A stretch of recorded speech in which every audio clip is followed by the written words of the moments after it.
Bonjour tout le monde, that's the French version, and the only French. I had a French lesson this morning, that's what I got. So, and welcome everybody, and good morning.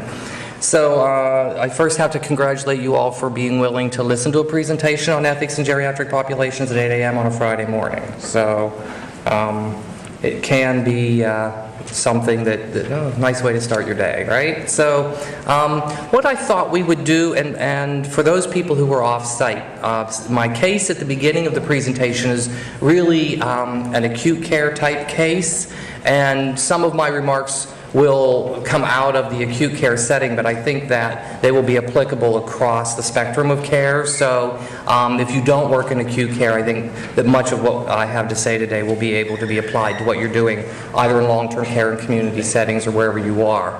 Also, this will be interactive, so consider it hot yoga. We're going to be moving around a little bit. I'm going to be asking questions, and hopefully we engage in a conversation a bit. I'll have, as I say, my slides, but then we want to talk, because ethics is really done best when it's an interactive process rather than a talking to about issues, because what you have to say is as important as what I have to say. So we'll be working together this morning a bit. So I wanted to start with the objectives, and hopefully today you will gain an understanding of some of the foundational ethical principles. So we're going to do a couple of slides that's basic Ethics 101, just to give us a common language and a common framework and a common point of reference to then look at some of the more particular or specific issues that might be related to geriatric populations.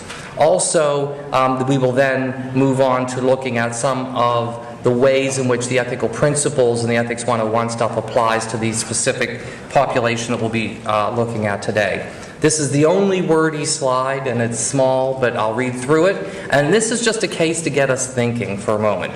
So you have an 86-year-old female patient who's been admitted to hospital due to an increased inability to cope at home. And what we would often call that, what is the social admission, the failure to thrive, the failure to cope, right? We see more and more of that, and especially in the geriatric populations, right? People are at home and they're just not doing well, right? They're not eating enough, they might become dehydrated, they get tired, they might fall, with no real specific acute event, but just this general failure to cope well at home. So this patient previously has been diagnosed with COPD, hypertension, some increasing cognitive deficits. We're not going to call it dementia, but just increasing cognitive deficits. In addition, since the current hospitalization, there's been an abdominal mass found, malignancy suspected but not confirmed. So the testing hasn't confirmed anything yet. She's had an increase in her care needs and a decrease in her ability to care for herself. Difficulty swallowing with an increasing aspiration risk. Early stages of renal failure and an exacerbation of her declining cognitive status. Sound like any patient you've ever had? Right? Okay. And this isn't a particular case. This is sort of an amalgamation of a bunch, but they all seem to sound relatively similar, right? Multiple comorbidities, increasing inabilities to do ADLs, those types of things. So the patient does not have an advance directive, nor has she assigned a power of attorney. She has 3 daughters and 1 son. The son is a cardiologist and lives out of the province. Still sounding familiar? All right. Okay. The daughters have demanded, and I'm using that word in particular, right? The daughters have demanded that the patient be a full code. They requested that a peg tube be placed and that they expect dialysis should the patient's kidneys fail. The son phoned you over the weekend and stated that given his mother's age and complex medical situation, he expects that she would be provided symptom management and comfort care, but that no aggressive measures should be undertaken to interfere with the natural decline and progression of his mother's diseases.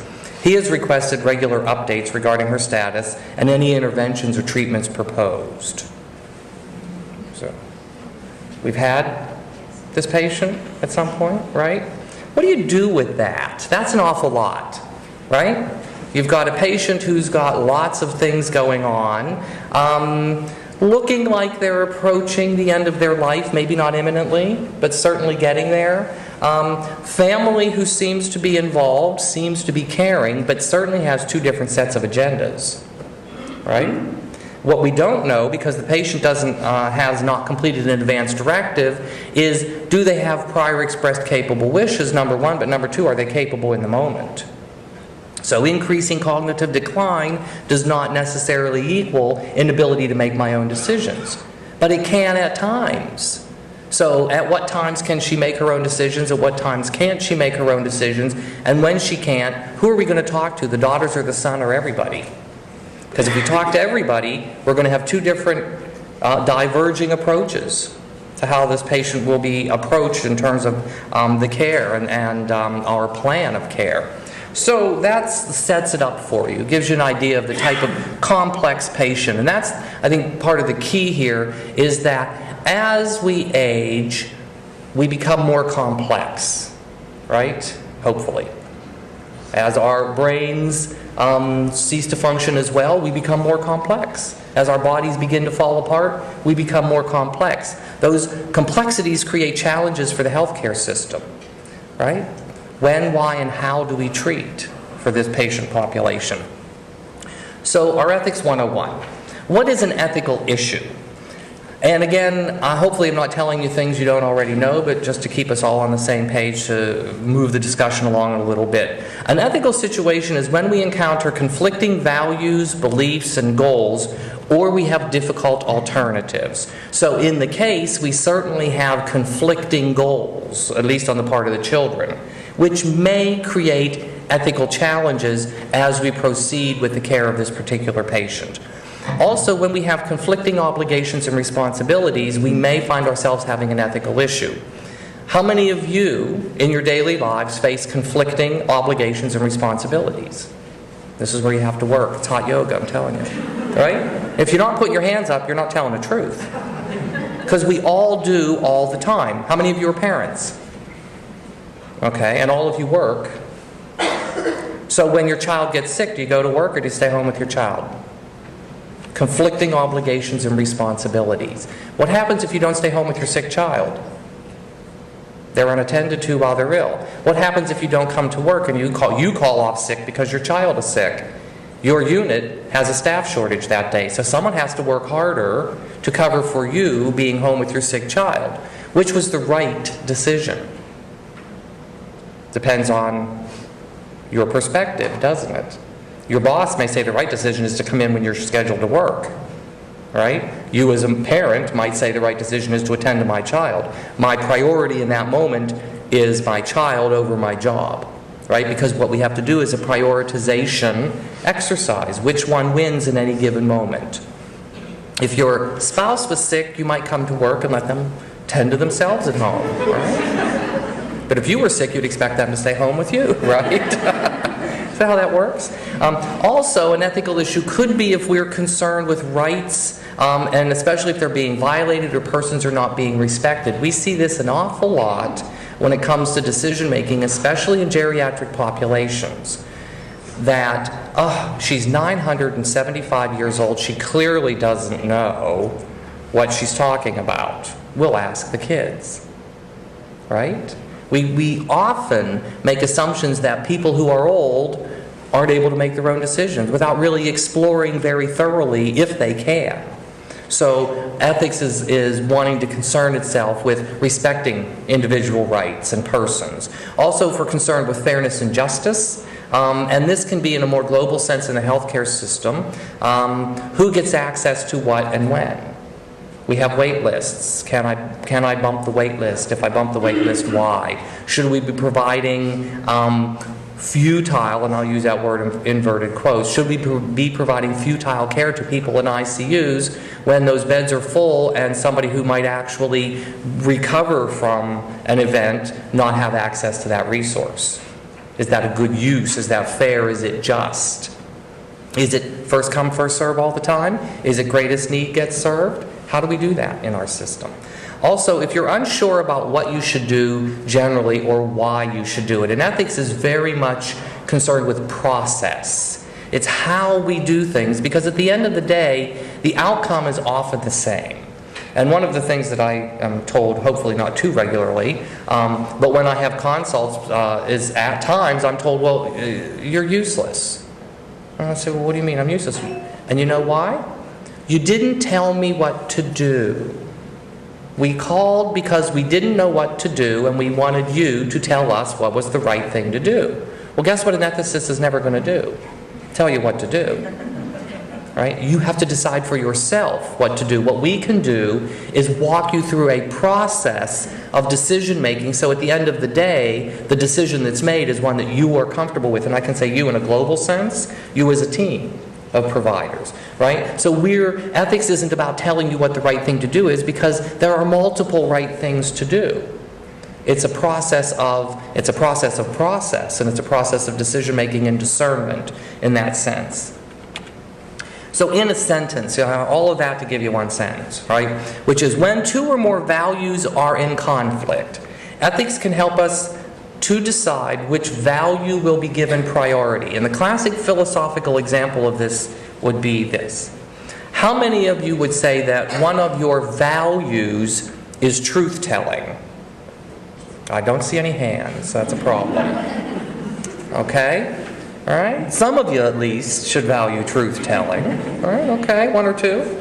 All right? So let's say that we value truth-telling, that as a rule in my life, I tell the truth. I have an expectation that I tell the truth, and others can expect from me that I will tell the truth.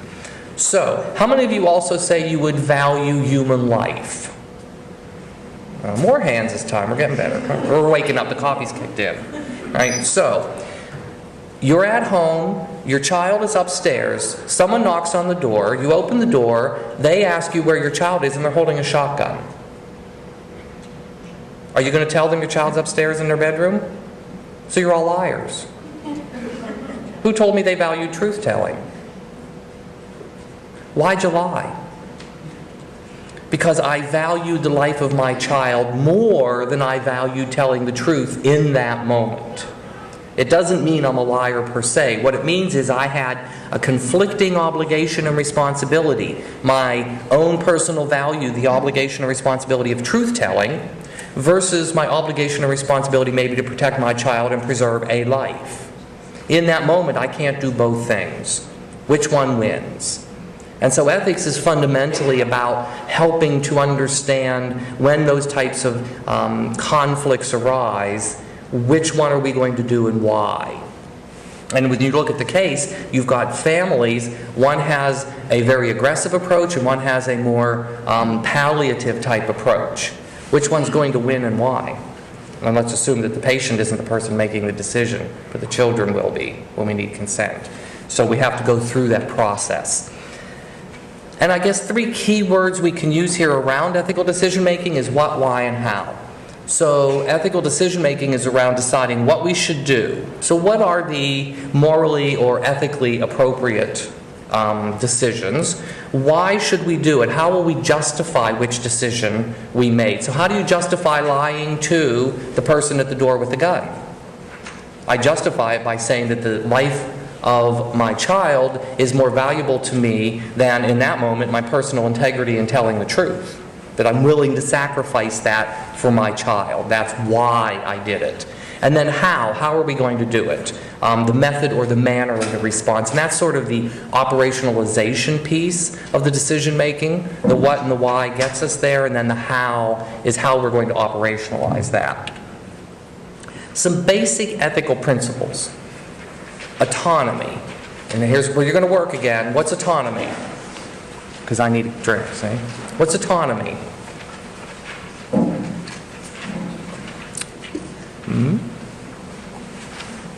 How many people get consent from patients here? What's autonomy? Making their own decisions. Right, the right of an individual to self-determination, to make your own decisions if you're able to make your own decisions. Right? How many of you would like to have your autonomy respected when you enter the healthcare system? All right. How often do we not respect the autonomy of patients? Well, how often do we not? Sometimes, right? Sometimes we don't do thorough capacity assessments. We just defer or default to talking to families, right? We see it sometimes. Beneficence. What's beneficence? It's our obligation. We can put these in terms of obligations sometimes. Our obligation to do what? do good, right? We have an obligation to do good. And the next one down is non-maleficence, which would be what? The obligation to not, to not do what? Do harm. Not to cause no harm, do no harm. Is the doing of good and the not doing of harm, are they flip sides of the same coin? No, not necessarily. It sounds like they should be, but not necessarily. What happens when doing a good causes a harm? And can you think of an example of that? What about pain management? What happens when you give somebody narcotics or opioids? Aside from alleviating the pain, we hope. What get addicted? Well, we may find ourselves with addiction issues, but let's think about the geriatric population. I'm not worried about a 95-year-old getting addicted to morphine, really. Not a problem for me. Okay. Sleep 24/7. Well, and they're comfortable. But what are some of the other...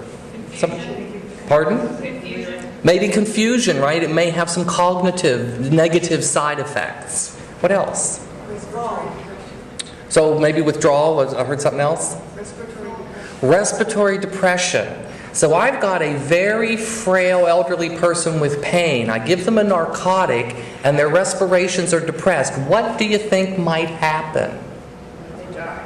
They might. Did I kill them? Or did I alleviate their pain? You did both.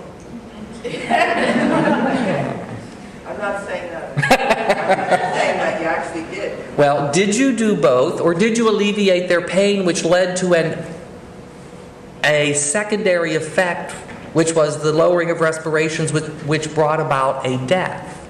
And is there a distinction between those things? It may be a very fuzzy, it may be a very fine line. But if I didn't give the pain medication, what condition would the patient be in? Agitated, distressed. Right. We've got problems. If we're not addressing pain, we have problems, right? But when we address pain, we create problems. So how do we do that, and how do we do it effectively? And is my doing of a good that causes a bad something I shouldn't be doing in the first place? Right? It's great being a philosopher, because I can ask all these questions. I don't have to have an answer. So, right? Another basic ethical principle is justice. We want to be just in our application and in the provision of care. Would you say, and one of the things that comes out of justice is this notion of equality or equity. Would you say that all patients are equal, should be treated equally? I'll put it that way. Would you say that all patients should be treated equally? Yeah? I'm going to tell you no. Are all patients equal? All patients have the same cardiac condition. All patients have the same respiratory status. All patients have the same GI issues. You're going to treat all patients equally? Or are you going to treat all patients equitably? And is there a distinction between equality and equity? All patients with the same heart condition get treated the same way. Do you ever have a patient say they want something because another patient got it? Yeah? Well, I'm sorry, Mrs. Jones. No, you can't have a prostate exam because you don't have a prostate. Right? All patients are not equal. We don't treat patients equally, because if we treat patients equally, what we fail to take into consideration are the unique characteristics of the patient. What we want to do is treat them all equitably. All patients with like conditions get treated similarly, but not all patients have like conditions. Not all patients are as acutely ill as every other patient. So I'm not going to put every patient on a ventilator. They're not all equal. They don't all need a ventilator. They need to be equitably treated. All patients who need a ventilator get treated the same. So there's a difference between those things. Also, a basic ethical principle is this respect for human life and dignity. And dignity is a word that is a little difficult to grasp in terms of, when I was doing a presentation on dignity and end-of-life care, I did a fairly extensive literature research on the definition of dignity, and it was really interesting because it was very hard for people to define what dignity meant. And why do you think that was? It's different for everyone. It's different for everybody. What I can tolerate may not be what you can tolerate. I'm 975 years old and somebody has to wipe my bum every day. Is that undignified? Maybe for me, no. Maybe for you, yes. Right? So dignity is a personal sense. And as such, it's very difficult to define it because it's particular to the individuals. Also, accountability is a basic ethical principle. Who are we accountable to? Who are you accountable to? Yourself? The hospital? Or where you work, your employer? Your patients? Their families? Your family? Society? Right? We all have multiple accountabilities all of the time. And again, when we consider that in an ethical context, how do we prioritize our accountabilities on any given day? Who am I more accountable this morning to, and who will I be more accountable this afternoon to? Or to this afternoon. Excuse the language, right? So balancing collective and individual interests as well is a basic ethical principle, and this is one that the Canadian healthcare system in particular struggles with. What type of care do we provide our patients? What are the two words that have become sort of the words of the day in terms of patient-centered care? We have patient-centered care, or we could say patient and family-centered if we want, right? But we have at the bedside, a patient-centered care approach. But what is the Canadian healthcare system's fundamental model at large about? It's universal. Why is it universal? Because we are attempting to do what? Do you know in philosophical terms? We're attempting to provide the greatest good for the greatest number of people. That's why we have universal care. That's why everybody in Canada is entitled, I say entitled, not a great word, but entitled to a basic minimum standard of care and access. The greatest good for the greatest number. How do you have a greatest good for the greatest number system that is patient-centered? What happens? What happens when the patient wants 90% of the resources and you have 10% of the resources for 99% of your other patients? Is that a sustainable model? Is that the greatest good for the greatest number? So how do you balance individual and collective interests? If I spend 95% of my day with one patient, 30 other patients get nothing from me. Is that fair? Is that equitable? How do I balance my collective and individual interests? And I think it's a question that as a system and as a society we haven't even yet begun to discuss. But when we look at the challenges facing our system in terms of sustainability and viability over the long term, we really have to address that question because it's one that creates challenges. So some clinical ethical issues that are related to the principles. Informed consent. Informed consent grows out of the principle of autonomy. You should be able to make your own decisions if you can make your own decisions. And you need to be informed appropriately about what your options are in order to make informed decisions. Decision-making capacity becomes an ethical issue in the clinical setting, especially with geriatric populations. And we'll see in a little bit, geriatric populations have some unique characteristics that make decision-making capacity questions very challenging. Questions around code status. Questions around end-of-life care. And interestingly, you can take the last 4 or 5 there, and they really lump together as sort of one set of issues that are very interrelated, right? What type of end-of-life care am I desiring will have an impact on my code status, right? Will have an impact on whether we withhold or we withdraw interventions. The non-compliant patient, you ever had a non-compliant patient? No one's ever had a non-compliant patient, right? Because all patients are perfectly compliant. They do what they're told, when they're told, and how they're told, right? Yeah, okay. The one I like is I had a nephrology nurse tell me one time she was experiencing moral distress, and her moral distress was around the fact that one of her dialysis patients came in and brought themselves their Kentucky Fried Chicken to dialysis because they loved Kentucky Fried Chicken. And the nurse was distressed. She said, listen, we're working very hard to keep you healthy, and you're working very hard at killing yourself. Why are you coming to dialysis if you're not going to be compliant with your diet? And in fact, you're bringing your chicken to dialysis. Probably not a great thing, right? You're working against us, not with us. Do you ever have a patient do that? Right? Now the question becomes, are they non-compliant because they can't be or because they don't want to be? Right? So you're not compliant, Mrs. Jones, with taking your medicine every morning. Why didn't you take your pills Wednesday, Thursday, and Friday? Is it because she can't, or is it because she doesn't want to? Did she forget? Or did she just actively choose not to? Right? And again, teasing that out a little bit can be difficult, especially in a geriatric population who has fluctuating capacity, whose cognitive status isn't fixed and firm in that sense. And then, as we saw in the case, disagreements regarding plans of care become real ethical dilemmas, especially in geriatric populations and when we're looking more at end-of-life care. If everybody's not on the same page, what can happen? It can become a nightmare, right? No, I demand that my mother gets dialysis. No, leave mom alone. She needs to die in peace.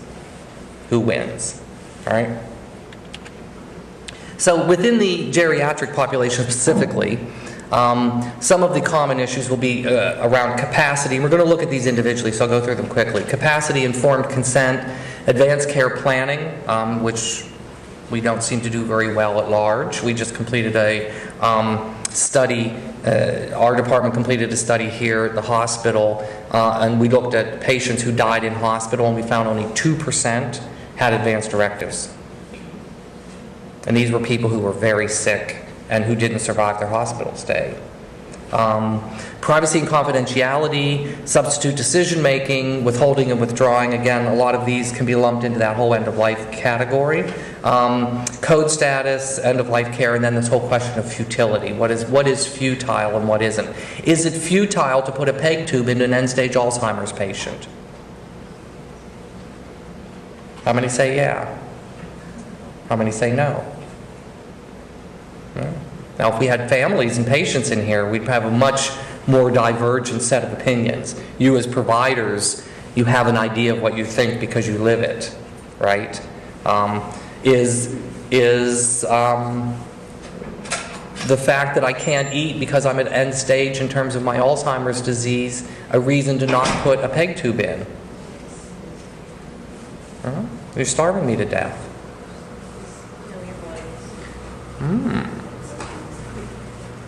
What's killing me in that sense? What am I dying from?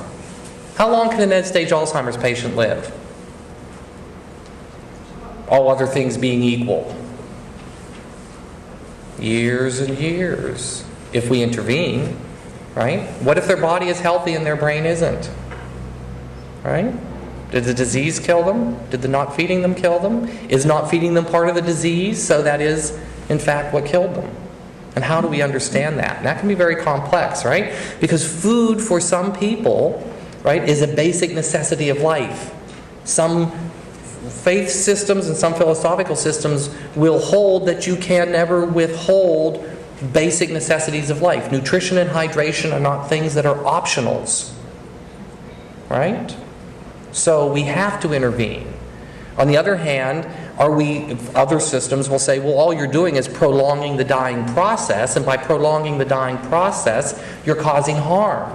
And you have an obligation to do no harm. So in fact, placing the PEG tube is a violation of your obligation to do no harm. Is it a good, is it a harm? When, why, and how? That becomes a challenge again when you try to operationalize it. So looking at capacity in geriatric populations in general, and these are some of the challenges. First of all, we know that as we age, we generally tend to have decreases in our cognitive functioning over time. If you're 700 years old, I promise you, you're probably not as bright as you are when you're 25. Right? It's just a natural course of events. As a result, we have fluctuating capacity in this population a lot. How many of you have patients who are bright in the morning and a mess at night? Cognitively, or vice versa. Or throughout the day they fluctuate, right? That creates real challenges.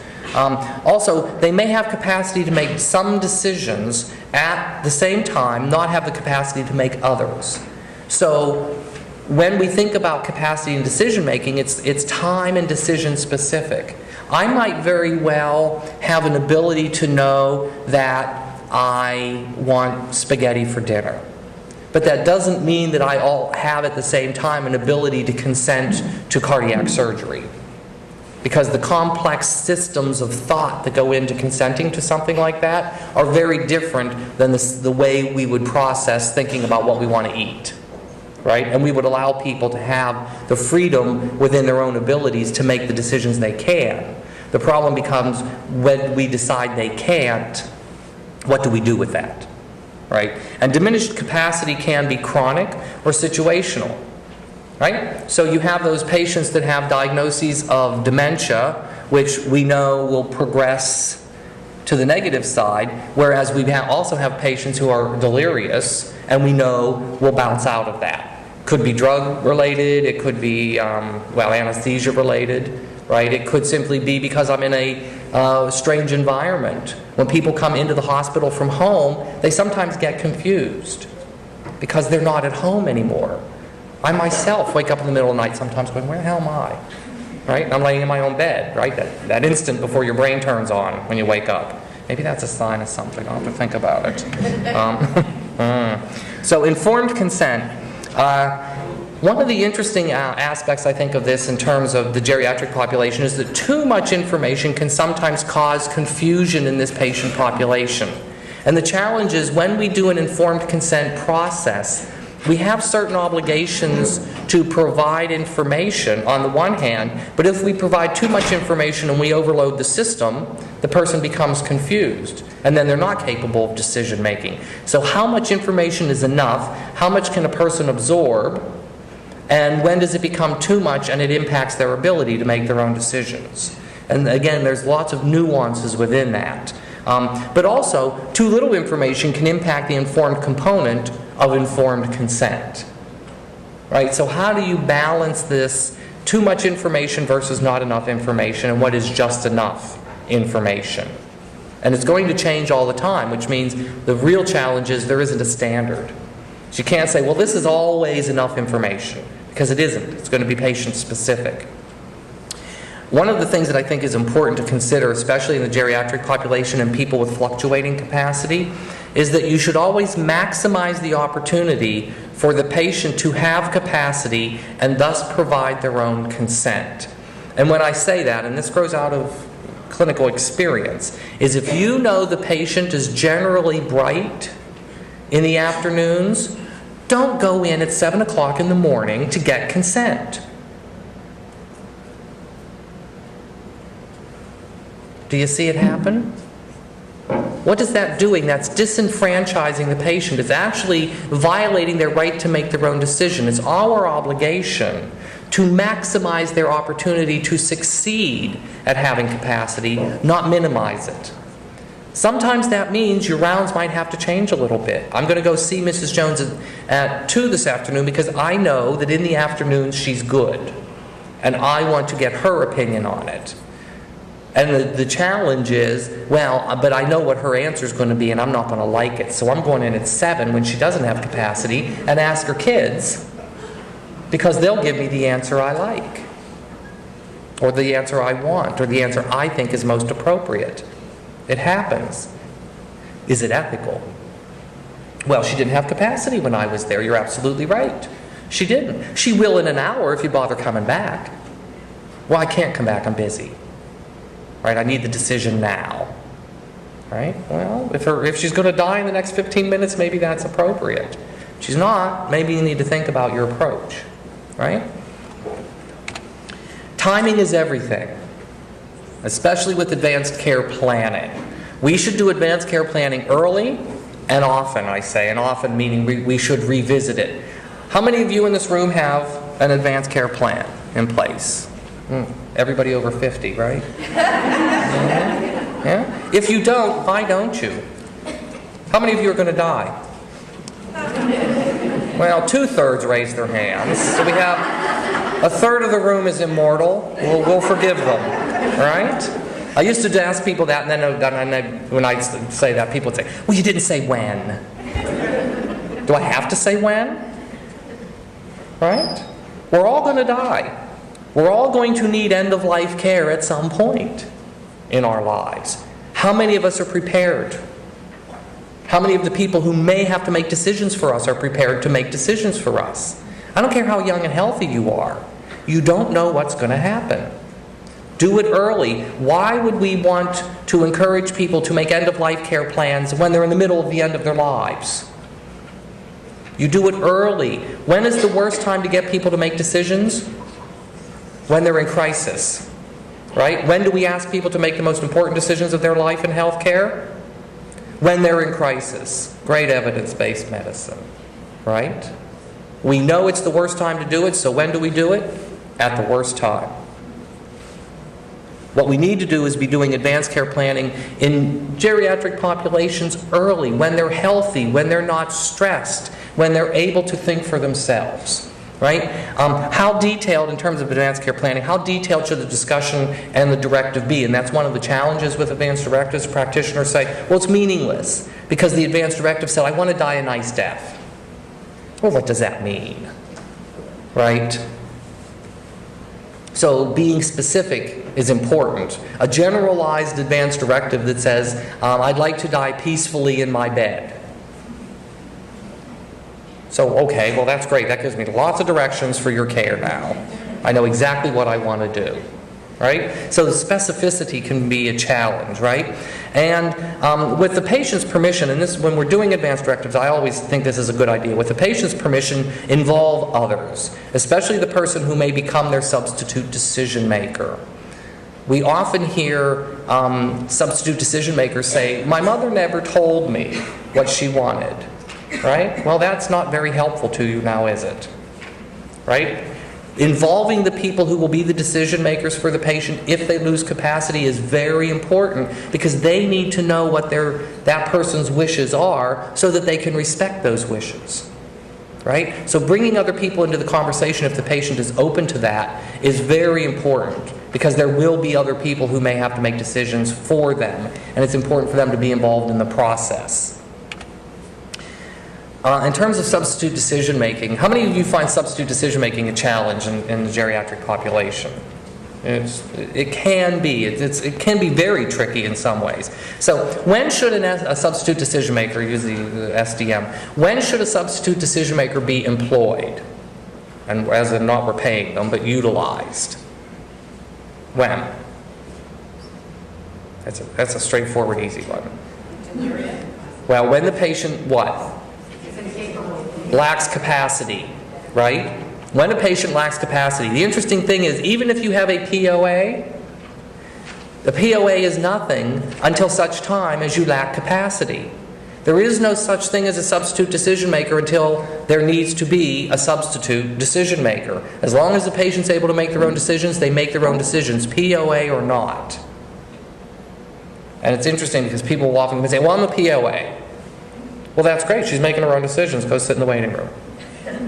You're nobody in the moment because the patient has capacity. The challenge with substitute decision making is when you have a patient that has fluctuating capacity, when do you get decisions from the substitute decision maker, and when do you approach the patient for their own decision making? And that's very confusing for substitute decision makers. Because if I'm asking you this morning to consent to surgery for your mother because she's had an acute episode, but then 2 days later she's sort of back to baseline, I'm going to start asking her again, and you're going to want to know why you're not being asked anymore. Right? Well, because I don't need you anymore. Your mother's able to make her own decisions. Well, wait a minute. Why was I the consenting person here and not here? Have I been cut out of the process? Right? That can be confusing and challenging for families especially. Identification of the appropriate substitute decision maker is a huge problem. Because one of the things is that people will self-identify as a power of attorney. Unless you have a document, do you believe them? How many of you have people, maybe even currently, who have somebody who is identified as a power of attorney without a power of attorney document on the chart?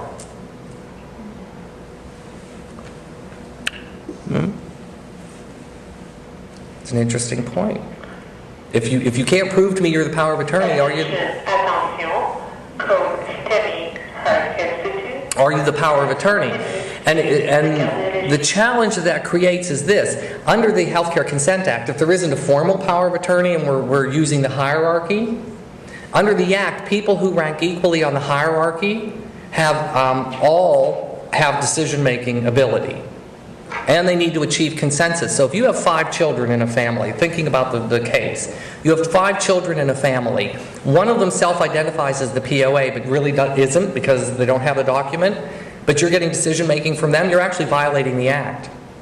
Because the Act says the other 4 children are equal substitute decision-makers. And so any consent you get from that one person isn't valid consent.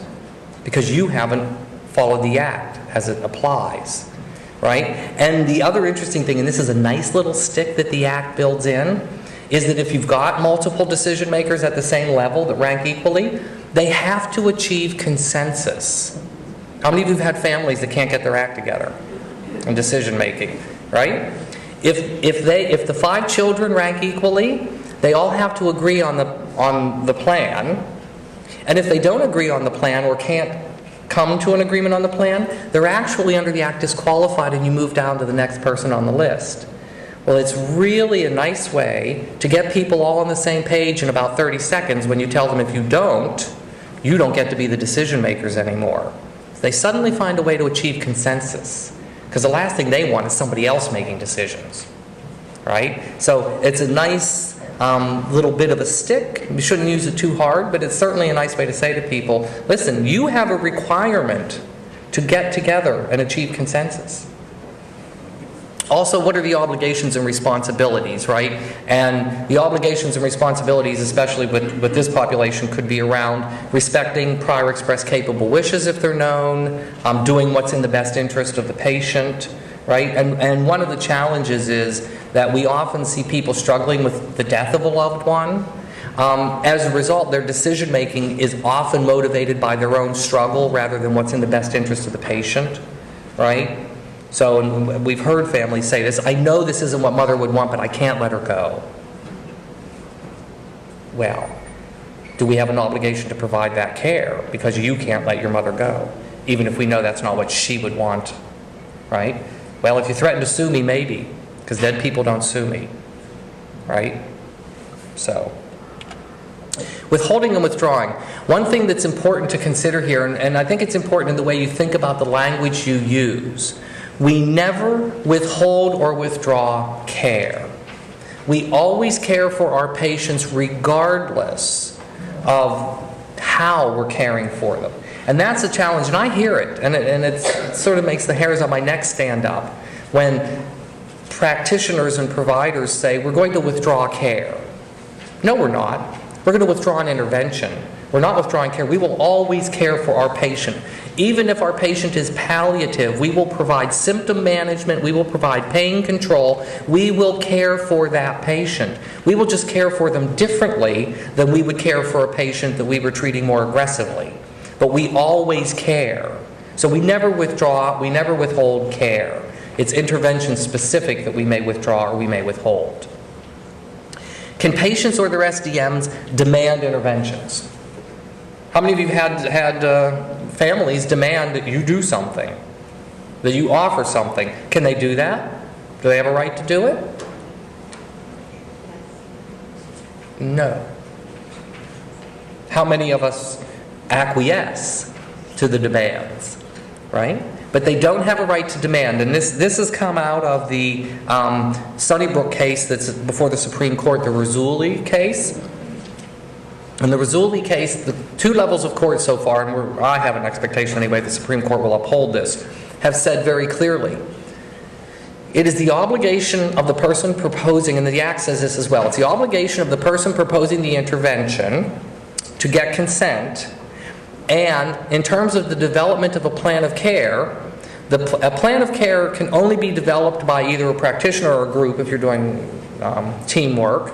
And the substitute decision makers have the obligation to consent to the plan as proposed or not. What they don't have a right to do is demand interventions that have not been proposed by a practitioner.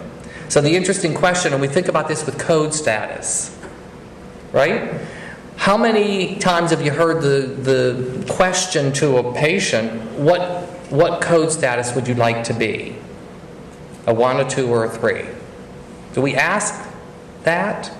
Or do we propose a code status? If I don't think you should be a full code, should I give you the option of being a full code? Should I? You've got metastatic disease, you're this patient. I don't think you should be a full code. Should I offer you a full code? If I don't offer you a full code, can you ask for a full code? Theoretically, and under the rulings of the courts, you can't ask for a full code if I don't offer you a full code. So when I hear, and when I get consulted, I'll often say, we need to have a conversation with the patient, or we need to have a conversation with the family because they're demanding a full code. And that's not appropriate. And my first question is, who offered them one? Because if you don't offer it, they don't have a right to demand it. That's just the way it is under the Act and under the professional practice. So in terms of can patients or their SDMs demand interventions, the easy answer is no, although we want to consider negotiating, right? We want to have that conversation. I'm not just going to say, listen, you don't even get a right to ask that question. But we need to have a conversation about the fact that you're not directing the care, you are involved in the care. You don't direct it. And it's much easier, and I think this is an interesting one to think when you think about the PEG tube piece. It's much easier to not begin an intervention than to have to discontinue it after it has been initiated. So when we get involved in terms of ethics around questions about is it appropriate to place a feeding tube in this particular patient, one of the questions that I'll often ask the family is, well, if the tube's placed, are you going to be willing to stop it at any time? Well, no. Then what are we going to do in 500 years when your mother's dying at 4,000 years old?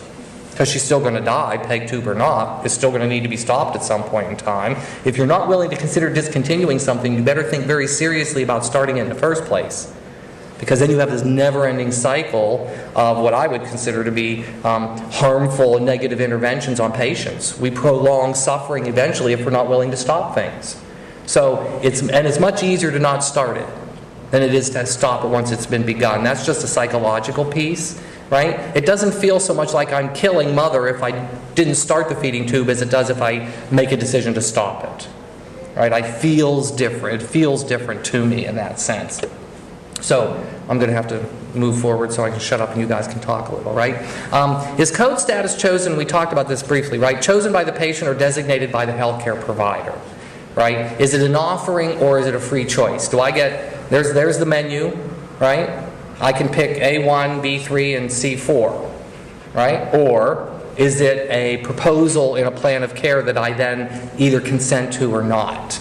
How is futility, these are questions, right, in terms of the end of care. How is futility determined and who defines it?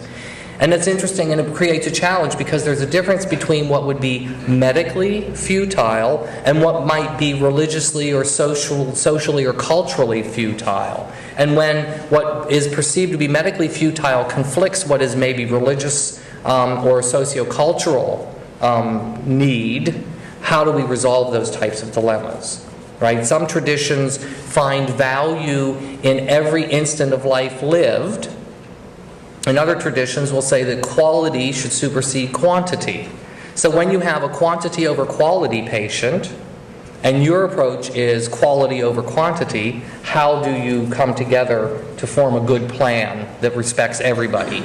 And also, substitute decision maker demands for interventions that will only prolong the dying process. Right, and that becomes a challenge because we certainly hear this from nurses. They feel sometimes uncomfortable. I'm torturing this patient. Why are we doing this to this patient? This poor person's laying here. They're just dying by pieces, right? It feels to me as a provider like I'm not doing a good, but in fact I'm doing a harm.